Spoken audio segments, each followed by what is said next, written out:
Cie, dua, tiga. Dan sana sadanya, jangan lupa sebelum tonton video ko, tekan tombol subscribe dan aktifkan lonceng notifikasi supaya dan sana bisa menonton video-video terbaru dari kami. Komen serta share ke kawan-kawan ya. Halo penonton channel Kabar Rantau dimanapun kalian berada. Selamat datang kembali di video channel Kabar Rantau. Sumatera Barat adalah sebuah provinsi di Indonesia yang terletak di Pulau Sumatera dengan ibu kota Padang. Provinsi Sumatera Barat ini terletak sepanjang pesisir barat Sumatera bagian tengah, dataran tinggi Bukit Barisan di sebelah timur, dan sejumlah pulau di lepas pantainya seperti Kepulauan Mentawai. Penduduk Sumatera Barat sebagian besar berasal dari etnis Minangkabau. Kota ini juga terkenal akan masakannya. Selain menjadi selera sebagian besar masyarakat Indonesia, masakan Padang ini juga populer sampai mancanegara.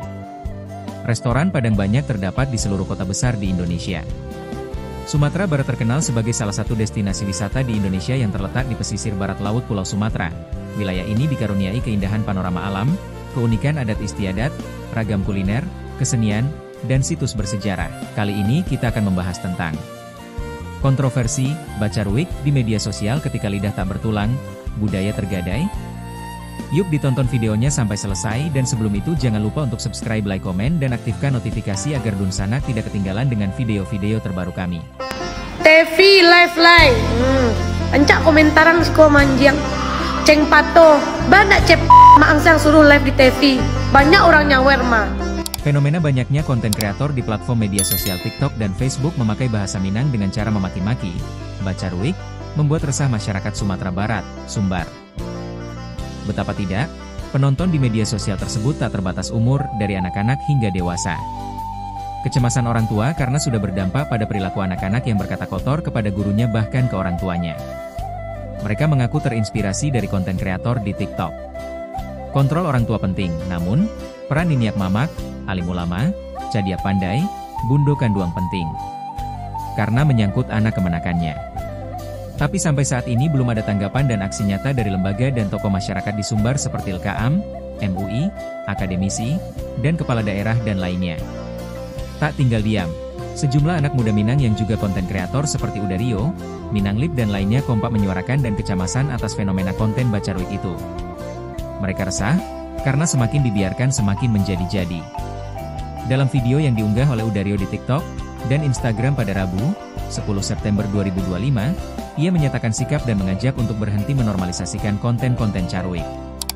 Selama ini saya cuma dia melihat konten-konten caruik di live TikTok cuma makin lama makin banyak, makin dianggap biasa dan meresahkan. Ini masalah yang serius, ujarnya dalam video tersebut. Ia juga menyinggung tentang katonan ampek dalam peribahasa Minang. Kato malereang, kato mandata, kato mandaki, kato manurun. Adaik basandi syarak, syarak basandi kita bulah.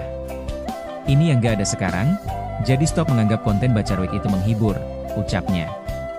Video penolakan konten bacaruik itu dibanjiri dukungan oleh netizen. Mereka mendukung konten kreator untuk menolak pembiaran konten bacaruik di media sosial. Tak hanya Udario, banyak lagi anak muda Minang menyuarakan hal ini. Mereka mulai menyatakan sikap, dan tergugah melihat kondisi generasi muda Minangkabau yang mulai jauh dari adab. Dengan bijak. Dari perspektif agama, Islam sebagai agama mayoritas di Minangkabau juga melarang umatnya untuk berkata-kata kotor atau menyakiti hati orang lain. Dalam Al-Quran dan hadis, terdapat banyak ayat dan riwayat yang menekankan pentingnya menjaga lisan dan menghindari perkataan yang buruk. Melihat fenomena itu, sosiolog Universitas Negeri Padang, UNP, Erian Joni, menilai praktik yang dilakukan para influencer tersebut bertentangan dengan norma serta adat Minangkabau. Ada nilai-nilai yang harus dijaga, lalu ada hal-hal yang tidak bisa diekspos hanya untuk mencari keuntungan serta ketenaran. Dengan melakukan hal-hal seperti ini, mereka seperti tidak memiliki ide lagi untuk menarik perhatian halayak. Menurutnya, fenomena ini menunjukkan adanya keteledoran di tengah masyarakat. Padahal, masyarakat Minangkabau dikenal memiliki pemahaman mendalam terhadap adat dan agama. Kita seperti kehilangan garis pembatas moral sehingga tidak ada sawah dan pematang, semuanya jadi sama saja. Apalagi di Sumbar kita mengenal katonan ampek dan juga sumbang 12. Apabila semua itu sudah diindahkan, hilanglah nilai-nilai budaya, sehingga berujung tidak ada lagi yang membentengi budaya kita.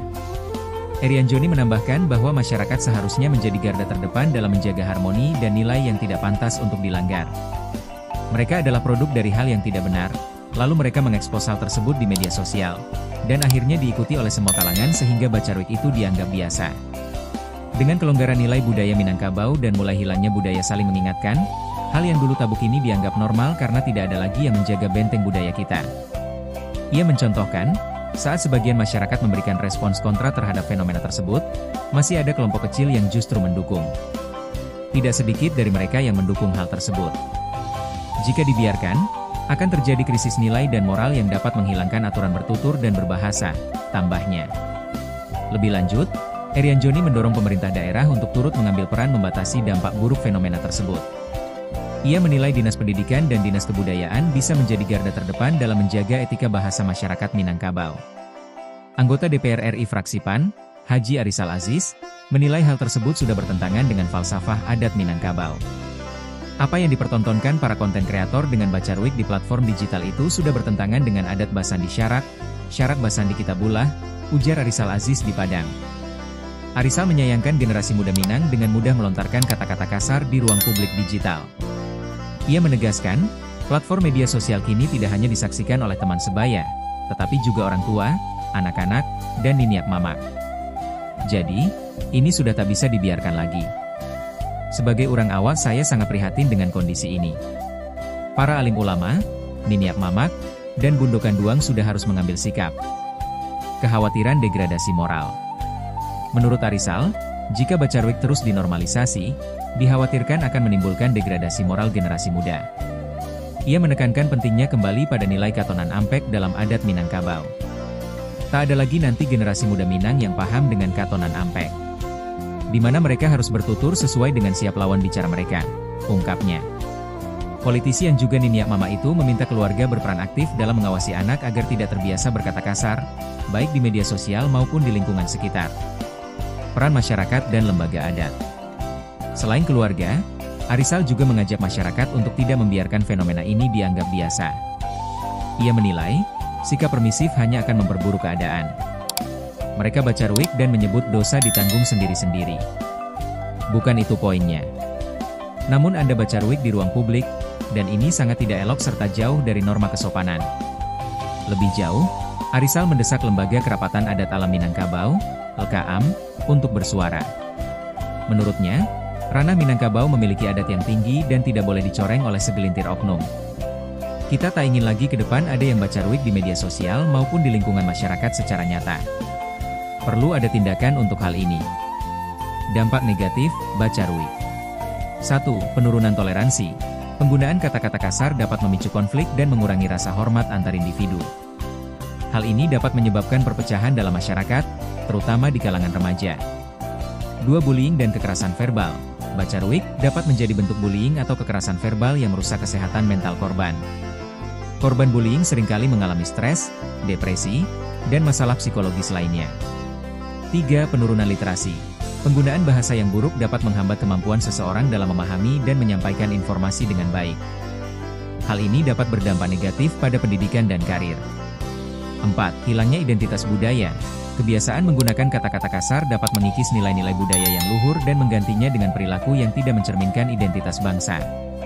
Menanggapi fenomena Bacarwik di media sosial, penting bagi kita untuk menemukan titik keseimbangan antara kebebasan berekspresi, pelestarian budaya, dan etika bermedia sosial.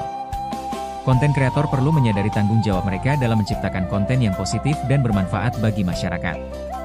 Sementara itu, masyarakat juga perlu lebih bijak dalam memilih dan mengonsumsi konten di media sosial.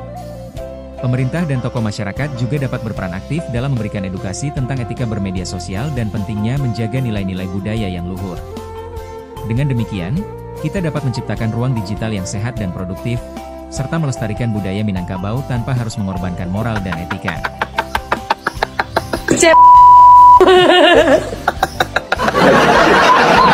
Pasti sembayang indah depan sembayang ang berasiang tinggi pekaru agamong ilmu agamong nabaang cara mahi dan do. Sekian mungkin sedikit cerita tentang kontroversi Bacarwik di media sosial ketika lidah tak bertulang, budaya tergadai.